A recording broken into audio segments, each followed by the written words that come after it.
ទៅផ្សារថ្ងៃហ្នឹងឃើញត្រីពោនេះក៏នឹកឃើញចង់ស្លម្ជូរជាមួយល្ហុងខ្ញុំខានហូបស្លម្ជូរល្ហុងនេះយូរហើយធ្លាប់ទៅនៅក្មេងៗម៉ែអាសាស្លឲ្យហូបអញ្ចឹងហើយថ្ងៃហ្នឹងមកបញ្ចេញថ្វីដៃស្លខ្លួនឯងហូបម្ដងមើលហើយគ្រឿងស្លរបស់ខ្ញុំអត់មានអីច្រើនទេខ្ញុំមានគល់ស្លឹកគ្រៃម្ដេងនិងលឹកក្រូចសើចគ្រឿងហ្នឹងខ្ញុំយកទុកដើម្បីបងស្លហើយល្ហុងនេះខ្ញុំចិតស្អាតហើយក៏យកមកដាក់ត្រាំជាមួយទឹកអំបិលចំនួន5នាទីបន្ទាប់ពីខ្ញុំលាងទឹកអីវាស្អាតហើយខ្ញុំក៏យកមកចិតចំណិត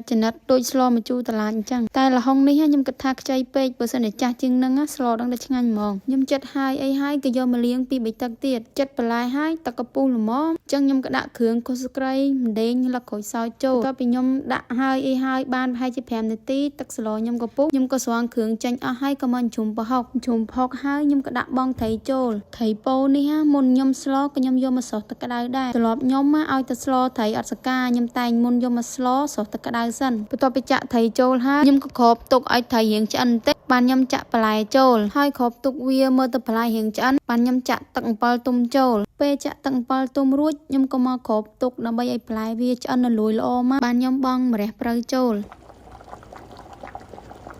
នេះស្លខ្ញុំបានឆ្អិនហើយបងប្អូន